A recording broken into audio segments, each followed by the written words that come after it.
not walking like a normal quadruped, just squatting down like we had an exercise when we were boys, and I'm sure you had the same thing, called a duck walk, where you have to squat down, you know, with your knees bent a lot and your thighs sort of parallel with the ground, and you were basically doing a knuckle walk there. Now, that's hard. You do that just a little bit, and that hurts. Your thighs start to burn. Yeah. That doesn't feel good.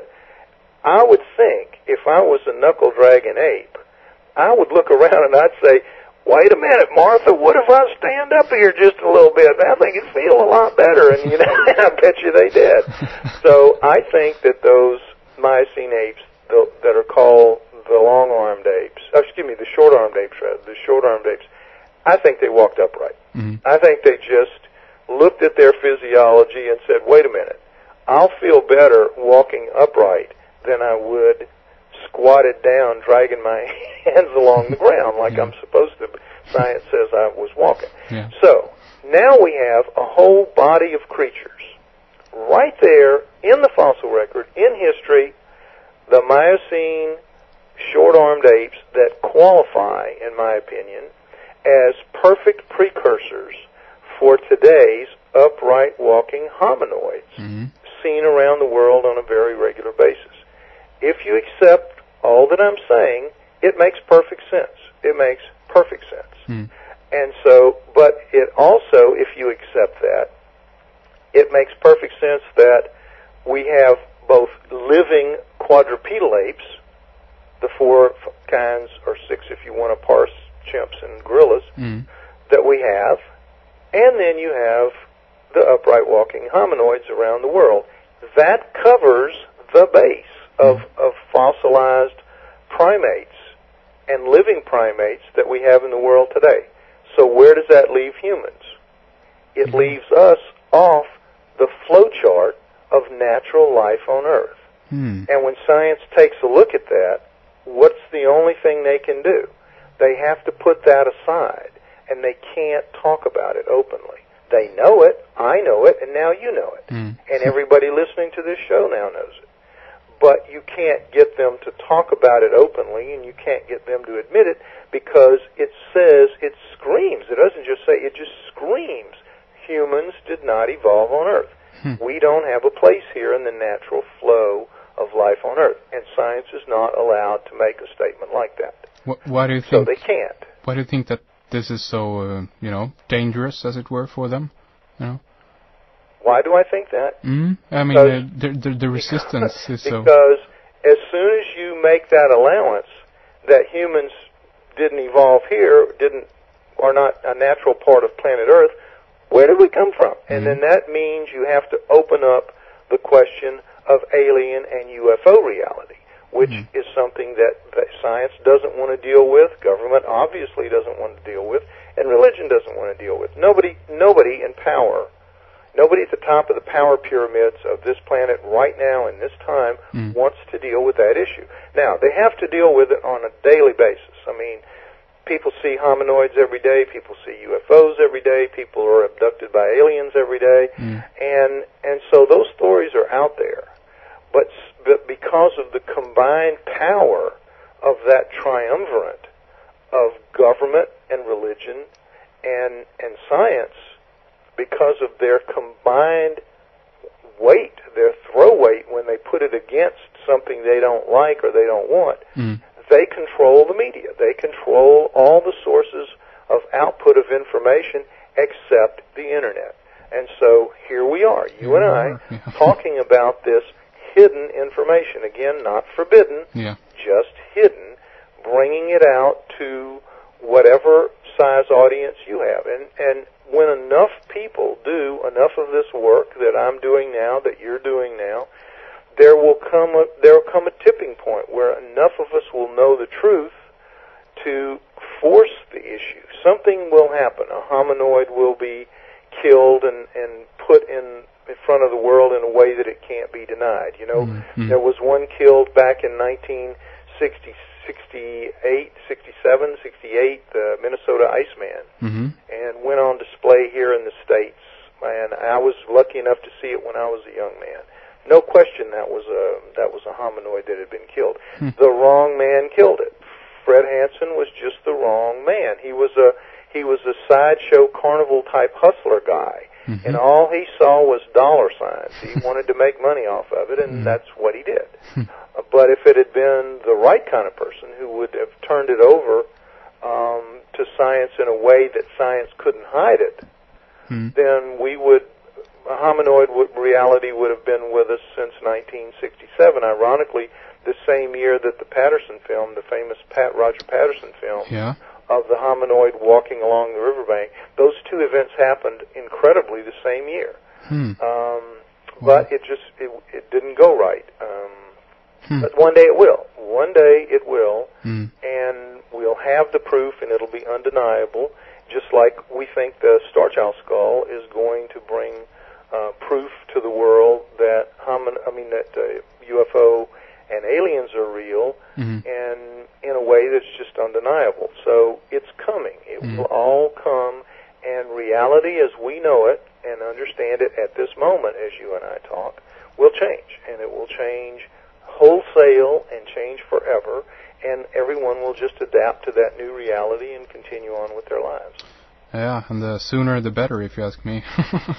Well, sooner the better for me too. I'd certainly like to see it in my lifetime, but we have to wait. There's obviously some kind of schedule that the world moves on that I'm not privy to, and I just try to keep doing my part and keep my shoulder to my particular wheel and keep pushing on it in the hope that other people are pushing their wheels, and together in a combined way something will happen that will trigger a big event that will shift everything. And just like you, I hope to be around and hope it's sooner rather than later. Yeah. So this still then we end up here with a big question mark, as it were. Where do you humans come from? And I would like to kind of get into that a little bit now. And I guess that this connects with what you refer to as the intervention theory, right? Right. Well, where humans do come from, in my opinion, is that we were genetically engineered to be here. Now, you can argue about who did the engineering, but there's no doubt, if you look at our genes and our chromosomes, there's no doubt that we were and are engineered, and that we were built to a design. We were built for a purpose, a specific purpose. Whatever that purpose is open to debate. I mean, people can argue about that. What they can't argue about is that we are genetically engineered, and not just us on this planet. All of the so-called domesticated plants and animals, all of them have been genetically engineered. It's clear in their genes and chromosomes as well. Somebody came here, some group of beings came here and decided to reconstruct the pattern of life on Earth to suit apparently themselves, because they created animals and they created plants and they created humans.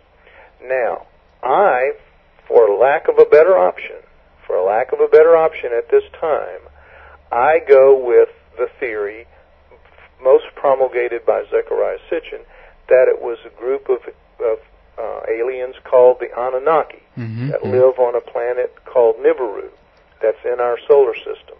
Now, a lot of people argue with that, but I feel like that Sitchin's work is, because it's based on the writings of the ancient Sumerians, at least it's built on writings. It's created around writing, things we can look at and discuss, and things that are are strong in the evidence that they put forth.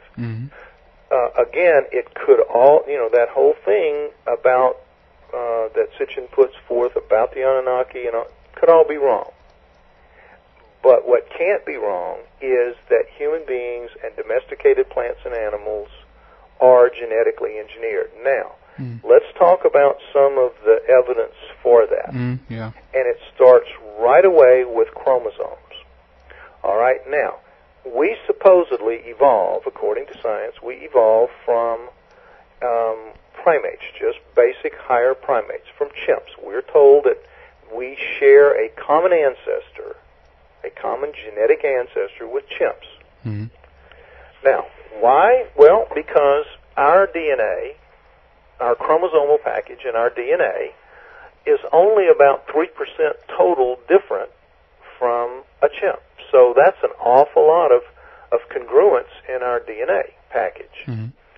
So it's easy to make the connection and say, well, 3%, that's awful close. It's very likely, it looks likely based on that we evolved from a common ancestor that we once had with chimps. Except when you look at the fact that all other higher primates, chimps, gorillas, all the higher primates, have 48 chromosomes.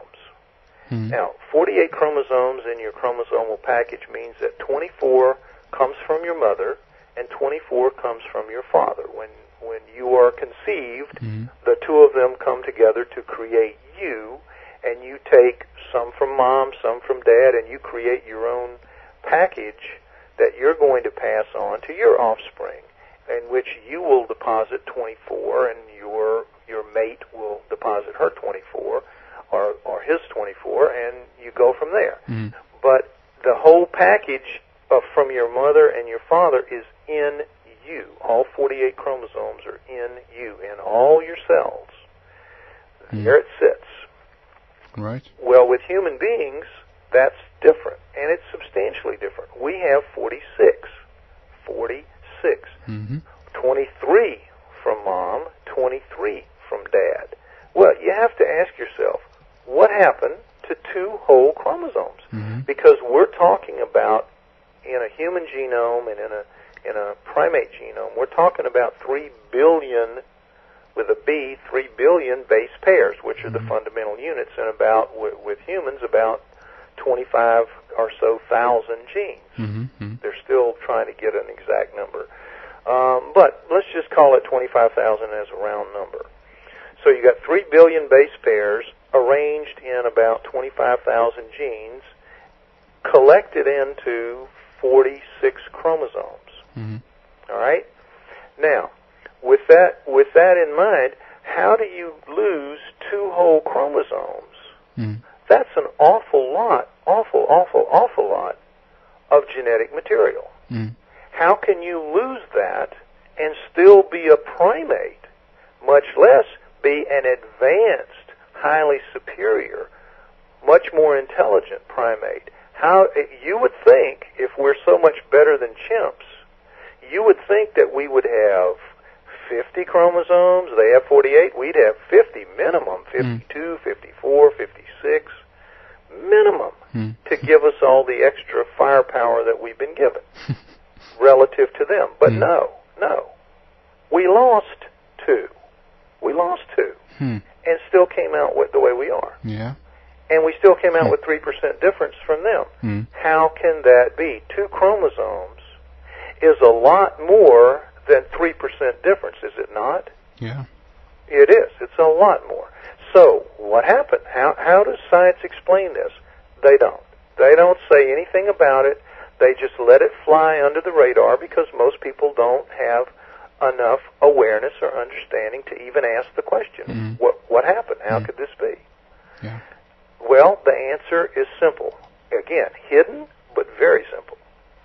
The two chromosomes that are missing are not really missing. They're not really missing. All right. Well, guess what? In the second and third chromosome of a primate, if you were to lay a chimp's chromosomes down beside us, there would be a second one, and there would be a third one, and then a fourth one, and a fifth one, and right on up to 24. If you lay ours down, our 23 down, and you look at our second one, it is a perfect combination of the primate's